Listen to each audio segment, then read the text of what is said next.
అధికారులు మీ సమస్యలను పట్టించుకోవట్లేదా? నెలల తరబడి మిమ్మల్ని ఇబ్బంది పెడుతున్నారా? మీ సమస్య పట్టించుకునే వాళ్ళే కరువయ్యారా? ఇంకెందుకు ఆలస్యం? ఇప్పుడే రాష్ట్రంలో ఏ మూల నుంచైనా ఎక్కడి నుంచైనా డిస్క్రిప్షన్లో ఉన్న ఆన్లైన్ గూగుల్ ఫామ్ ద్వారా మీ సమస్యను మాకు తెలియజేయండి. మీ సమస్యను ఒక్క ఫోన్ కాల్తో క్యూ న్యూస్ పరిష్కరిస్తుంది.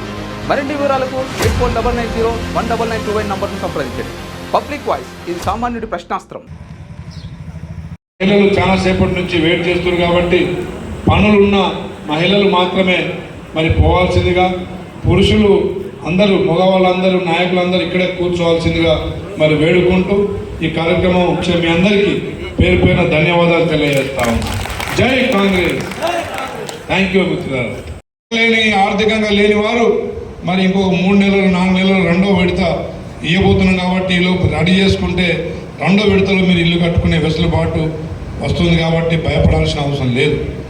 అదేవిధంగా తప్పకుండా మీరు బేస్మెంట్ కట్టినప్పుడు 1,00,000, పిల్లలు కట్టుకున్నప్పుడు 1,00,000, స్లాబ్ వేసినప్పుడు 1,00,000, పూర్తిగా అయినప్పుడు గృహప్రవేశానికి మిగతా సొమ్ము మీ ఖాతాలో పడే విధంగా గ్రీన్ ఛానల్ ద్వారా ఎలాంటి ఏ అధికారి కానీ ఏ నాయకుడు కానీ మీకు మధ్యలో లేకుండా మీ ఖాతాల్లో మీకు డబ్బులు జమ అయ్యే విధంగా కార్యక్రమం చేపట్టినాం. మీరు ఎక్కడైతే ఫోటో దిగిరో అక్కడే మీరు ఇల్లు కట్టుకోవాలి. కట్టి ఇప్పుడు ఇక్కడ ఫోటో దిగి అక్కడ కట్టుకుంటా అంటే ప్రభుత్వం యాప్ ఒప్పుకోదు. మేము ఒప్పుకున్నా యాప్ ఒప్పుకోదు. అదేవిధంగా ఇల్లు పూర్తి చేయకపోయినా బిల్లులు రావు. మరి 400 ఎస్ఎఫ్టీ ప్రభుత్వం నిర్ణయించింది. కానీ కొంతమంది కొంచెం ఆ రూములు సరిపోవు, భవిష్యత్తులో ఇబ్బందులు తలెత్తాయని అనుకున్న వారు సొంతంగా ఇంకేదైనా 1,00,000 2 లక్షలు కలుపుకోగలిగితే 600 ఎస్ఎఫ్టీ వరకు మాత్రమే కట్టుకునే వెసులుబాటు ప్రభుత్వం మరి వెసులుబాటు ఇచ్చింది. 400 ఎస్ఎఫ్టీ కాకుండా 600 ఎస్ఎఫ్టీ కట్టుకునే విధంగా మరి మీరు ప్లాన్ చేసుకోండి. పిల్లలు వేసుకోవచ్చు, కానీ పిల్లలతోనే నా డబ్బులు అయిపోయినాయని చెప్పి మీరు ఇల్లు ఆపుకుంటే బిల్లులు ఆగిపోతాయి. తప్పకుండా మీరు 600 ఎస్ఎఫ్టీ దాటితే కూడా బిల్లులు రావు. మెట్లు కట్టుకోవచ్చు, బాత్రూమ్లు కట్టుకోవచ్చు, కానీ 600 ఎస్ఎఫ్టీ దాటవద్దు.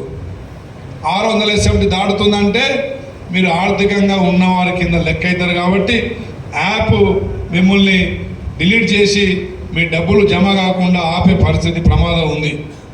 ఈ కార్యక్రమం ఎమ్మెల్యేగా పేదవారిని గుర్తించడమే మా పని. కానీ మీరు కట్టుకునేటప్పుడు డబ్బులు వచ్చే పని మాత్రం యాప్ మాత్రమే చేస్తుంది. ఆ సాఫ్ట్వేర్ ద్వారానే మాత్రమే మీ పని ప్రోగ్రెస్ తెలుస్తూ ఉంటుంది. వారు ఫోటోలు పంపించగానే మీకు బిల్లులు పడతాయని చెప్పి తెలియజేస్తూ ఉన్నా. మరి మిత్రులారా, ఇవన్నీ సంక్షేమ పథకాలు ఇస్తూనే ఈ నియోజకవర్గంలో దాదాపు 200 కోట్ల అభివృద్ధి కార్యక్రమాలు, ప్రతి గ్రామంలో 50 నుండి 60, 70 లక్షల అభివృద్ధి పనులు, సీసీ రోడ్ల పనులు ఇచ్చినాం. అదేవిధంగా అయ్యగారిపల్లి దగ్గర ఒక ఇంటిగ్రేటెడ్ మరి పాఠశాల 200 కోట్లతోని మరి 3,000 విద్యార్థులు ఒకే దగ్గర చదువుకునే వెసులుబాటు కల్పిస్తూ ఇంటర్నేషనల్ స్టాండర్డ్లో ఒక ఇంటిగ్రేటెడ్ స్కూల్ని తెచ్చుకున్నాం. డోర్నకల్కి అడ్వాన్స్ టెక్నాలజీ కాలేజ్ ఒకటి ఇన్స్టిట్యూట్ రాబోతూ ఉంది. మణిపేటలో 26 కోట్లతోని 100 పడకల ఆసుపత్రి కూడా మంజూరు చేయించుకున్నాం.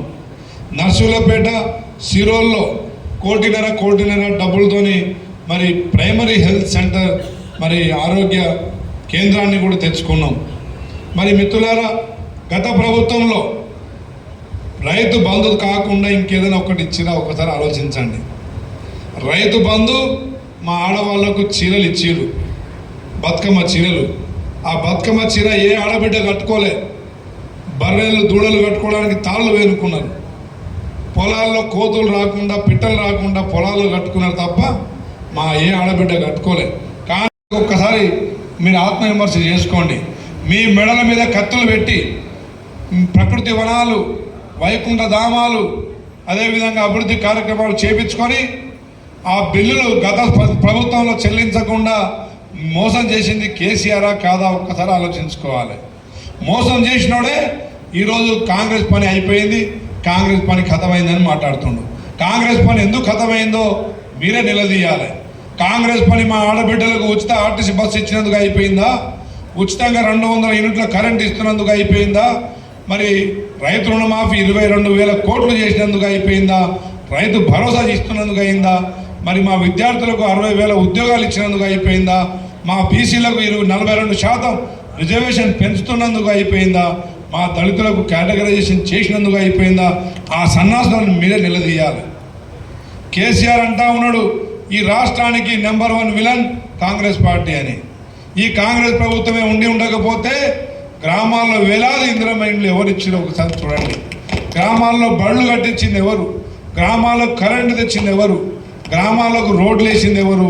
గ్రామాలకు మరి అన్ని సౌకర్యాలు కల్పించింది ఎవరు? కాంగ్రెస్ ప్రభుత్వం కాదా? గత 10 సంవత్సరాల్లో ఏ ఒక్క అభివృద్ధి కార్యక్రమం చేయకుండా అక్కడ క్యూ న్యూస్లో పనిచేయటకు వీడియో ఎడిటింగ్ మరియు SEOలో అనుభవం గల జూనియర్ ఎడిటర్స్ కావాలను సంప్రదించవలసిన నెంబర్ 8688926084.